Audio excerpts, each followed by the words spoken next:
औरंगाबाद में। हमारे चैप्टर चल रहा था कोऑर्डिनेशन कंपाउंड, उसमें टॉपिक चल रहा है आईयूपीएसी ऑफ कोऑर्डिनेशन कंपाउंड। पिछले वीडियो में मैंने उसके रिलेटेड रूल्स कैसे करें आईयूपीएसी, वो रूल्स आपको बताए थे। अब यहाँ पे आईयूपीएसी करेंगे। बट आईयूपीएसी में कितनी आईयूपीएसी आए, यानी हजारों आईयूपीएसी बन सकती हैं। लेकिन अगर उन हजारों आईयूपीएसी को देखें तो टोटल केस जो बनेंगे वो आपके बनेंगे 8। कितने बनेंगे? 8, 5 और 3, 8 केसेस। अब 8 केसेस में से कुछ केसेस हम अभी डिस्कस करेंगे, बाकी नेक्स्ट वीडियो में। 8 केस बनेंगे टोटल, चाहे आईयूपीएसी उनसे हम हजारों बनाएं। ठीक, तो देखें पहला केस क्या है।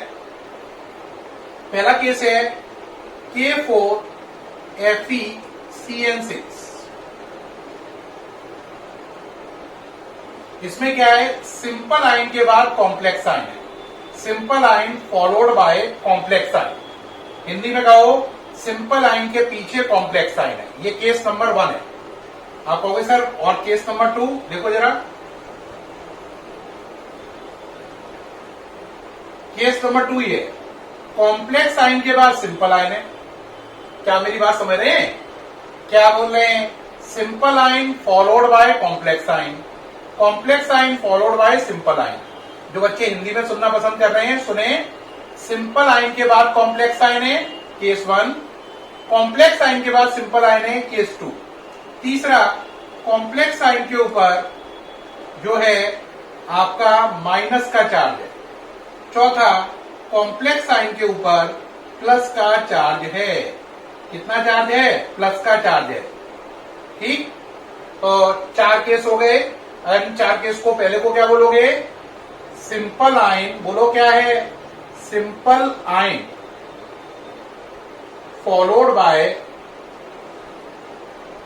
Complex ion, Ci। यानी सिंपल आयन के बाद कॉम्प्लेक्स आयन। इसको क्या बोलोगे? बोलो complex ion followed by simple ion. इस केस को क्या बोलेंगे? When complex ion is negatively charge. Complex ion पे निगेटिव चार्ज है। और इसको क्या बोलेंगे? When complex ion is positively charge. जब कॉम्प्लेक्स आयन पर पॉजिटिव चार्ज। तो 8 में से 4 केस ये हैं, नोट कर लें। सिंपल आयन के बाद complex ion, case 1। Complex ion के बाद simple ion, case 2। Complex ion पर minus charge, case 3। Complex ion पर प्लस चार्ज, केस 4। सामने से हटा हुआ हूं, बहुत साफ पढ़ने में आ रहा होगा और चारों बातें समझ में आ गई होंगी। टोटल केस कितने हैं? 8। इस वीडियो में 4 ही हो जाए तो बहुत बड़ी बात है, क्योंकि इन 4 में प्रैक्टिस के लिए तो बहुत टाइम लगेगा, लेकिन इनके 1-1, 2-2 केस अभी देख रहे हैं। ठीक है, चलिए भाई।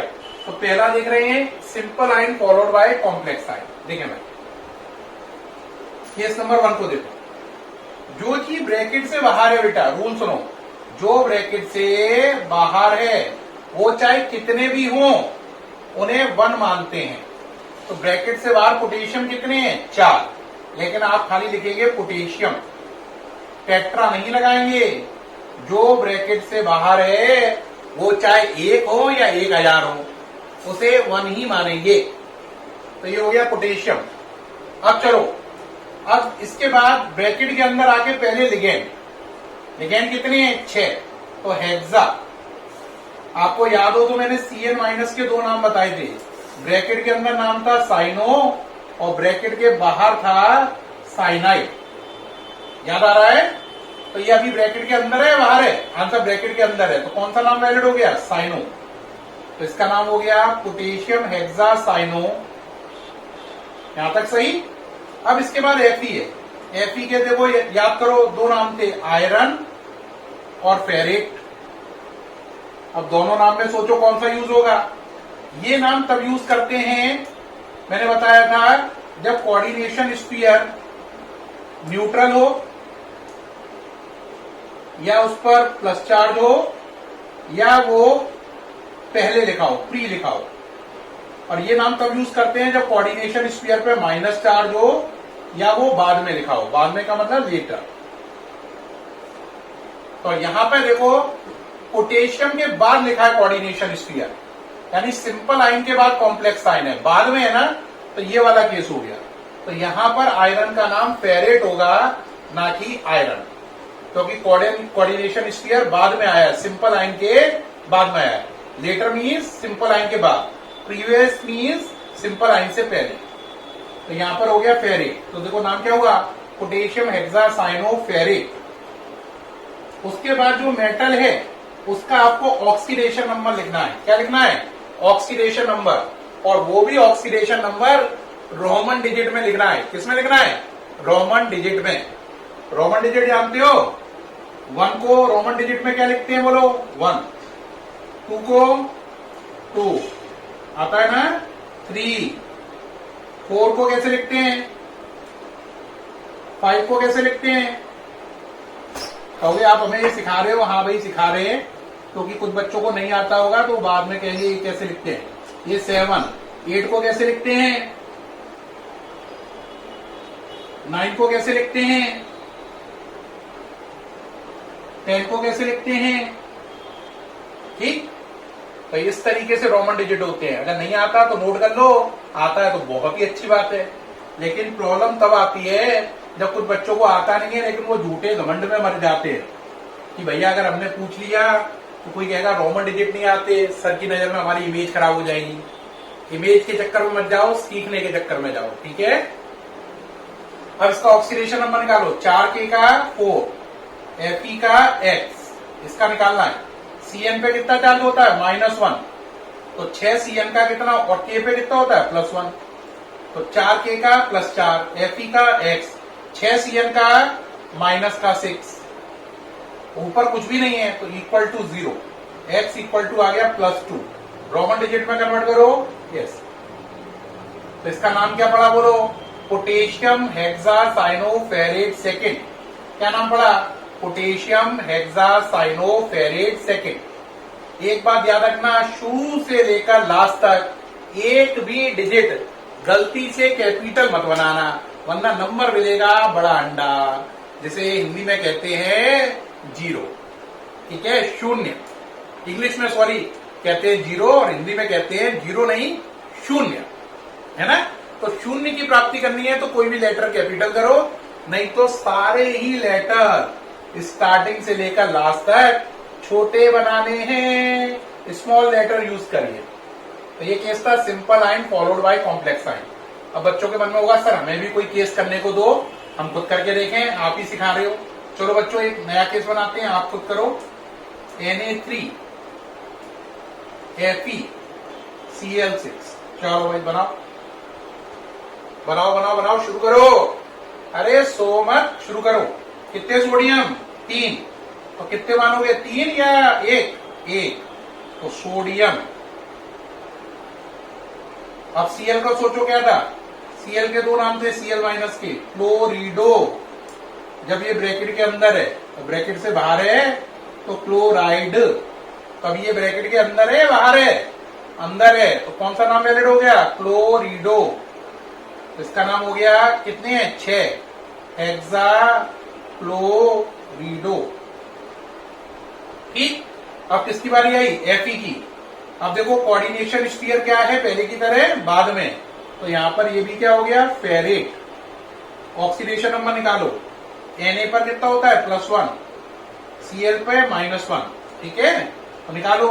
3 Na का +3, आयरन का X, 6 Cl का -6 equal to 0, X equal to plus का 3। प्लस के 3 को रोमन डिजिट में लिखना आता है, ऐसे लिख दो बस। तो क्या नाम पड़ा इसका, बोलो, सोडियम हेक्साक्लोरिडोफेरेट थर्ड। क्या नाम पड़ा, सोडियम हेक्साक्लोरिडोफेरेट थर्ड। अब कहोगे सर ये बात तो बड़ी अच्छी है, हमें समझ में आने लग गई है, एक हमें प्रैक्टिस को और दो। तो भाई एक प्रैक्टिस के लिए आप और दीजिए, ठीक है, करो। Na2ZnCn4 बनाओ जरा, रुका हुआ हूं, वेट कर रहा हूं। हाँ बना लिया, जल्दी जल्दी बनाओ, चलो शाबाश, लग जाओ। हाँ बन गया, तो इसका नाम हुआ सोडियम। दोस्त के चक्कर में मत पड़ना, 4 Cn है तो टेट्रा और Cn का नाम क्या है रहा यहाँ पर, साइनो। और ये कोऑर्डिनेशन स्फीयर बाद में, तो इसका नाम क्या पड़ा, जिंकेट। ब्रैकेट में आ जाओ, 2 सोडियम का 2, जिंक का x, 4 Cn का -4 equal to 0, x equal to कितना आ गया, प्लस का 2, तो यहाँ पे आएगा सेकेंड। तो नाम पड़ा सोडियम टेट्रासाइनो जिंकेट सेकेंड। क्या नाम पड़ा, सोडियम टेट्रासाइनो जिंकेट सेकेंड। ये केस हुआ। तो ये केस है सिंपल आयन फॉलोड बाय क्या, कॉम्प्लेक्स आयन। ये वाले केस हुए, इसमें मैंने आपको 3 एग्जाम्पल बताए। उम्मीद है ये तीनों एग्जाम्पल नोट भी किए होंगे और पूरी तरीके से दिमाग में बैठ भी गए होंगे। ठीक, अब अगला केस रखो जब कोऑर्डिनेशन स्फीयर पर माइनस चार्ज है। कौन सा, जब कोऑर्डिनेशन स्फीयर पर माइनस चार्ज है, तब क्या होता है। केस सेकंड स्टडी कर रहे हैं, कोऑर्डिनेशन स्फीयर पर माइनस चार्ज है। अब उसके केस ले लेते हैं, ये हटा रहे हैं।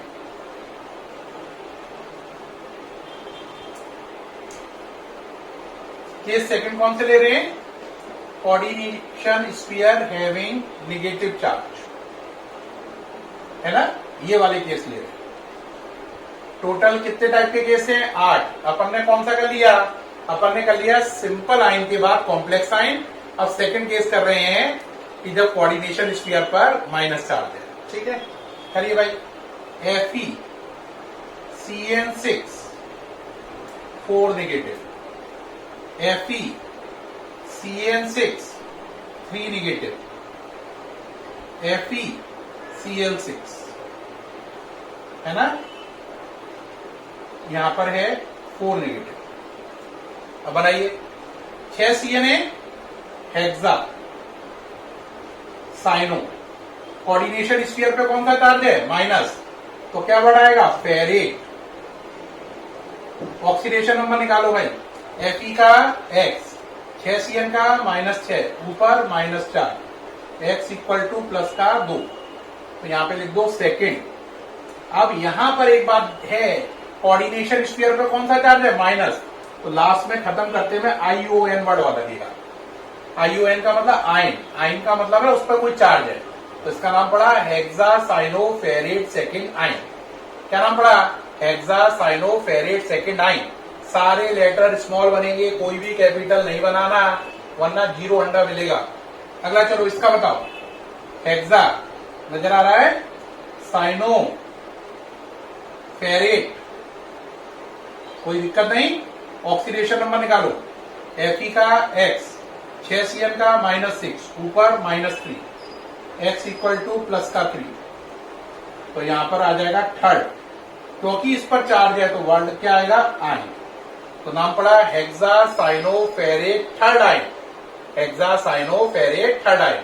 वो सेकेंड आयन था, ये थर्ड आयन है, ये Fe+2 वाला, ये Fe+3 वाला है ना। अब इसका चलो अब बनाओ अपने से, प्यारे बच्चे बना रहे हैं, मुझे लग रहा है जल्दी जल्दी बना के सीख भी गए।